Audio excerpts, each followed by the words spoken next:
penguasaan James Brooke sebagai Rajah Putih di Sarawak tidak disenangi oleh sebahagian penduduk Sarawak. Antaranya termasuklah penduduk orang Iban di kawasan Nangas Kerang yang dipimpin oleh Rentap.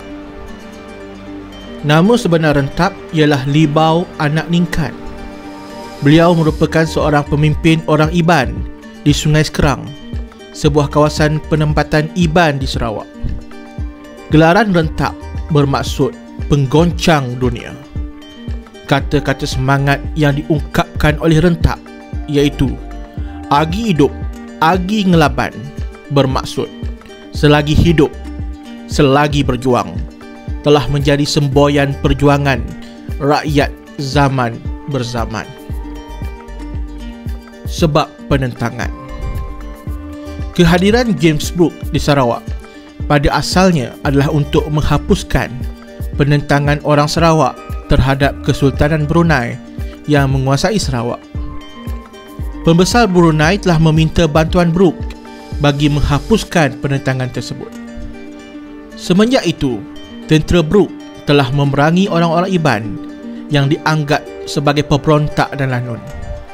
Hasilnya, tentera Brooke telah bertindak menghapuskan pertempatan orang Iban di Nangas Kerang dan membina sebuah kubu pertahanan di Sungai Sekerang. Tindakan ini telah membangkitkan lagi kemarahan orang-orang Iban yang diketuai oleh Rentap di situ. Peristiwa penentangan. Pada tahun 1853, pasukan Rentap telah menyerang kubu James Brooke di Nangas Kerang, mengakibatkan pertempuran sengit telah tercetus. Beberapa orang pegawai tentera Brooke telah terbunuh. Sebagai membalas dendam kepada serangan tersebut, tentera Brooke telah mara ke perkampungan Iban dan bertindak membakar 20 buah rumah panjang di kawasan tersebut. Pada tahun 1854, pasukan Rentap yang berundur di kawasan Sungai Lang sekali lagi diserang oleh tentera Brooke. Orang-orang Iban akhirnya mengambil tindakan berkubu di dalam hutan dan membina kubu pertahanan di puncak Bukit Sadok. Kubu pertahanan Rentap di Bukit Sadok sangat kukuh dan sukar ditewaskan oleh pasukan Brooke.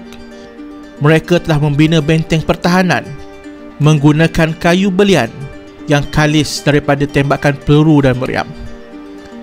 Pasukan Brooke yang dipimpin oleh Charles Brooke telah menyerang kubu Bukit Sadok sebanyak 2 kali tetapi gagal. Hal ini kerana selain benteng kubu yang kukuh, pasukan Rentap juga diperkuatkan dengan sebuah meriam yang bernama Bujang Timpang Berang bagi membedil pasukan Brooke. Kegagalan tentera Brooke menaikkan lagi semangat orang-orang Iban sehingga Rentap berkata, "Bawalah semua meriam kamu dari Eropah. Kami tidak takut kepada kamu orang Eropah." Akhirnya, serangan kali ketiga tentera Brooke pada tahun 1861 telah berjaya merobohkan kubu pertahanan Rentap di Bukit Sadok.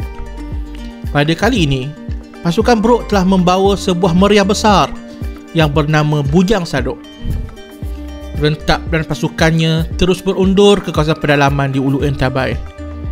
Beliau akhirnya meninggal dunia akibat sakit tua.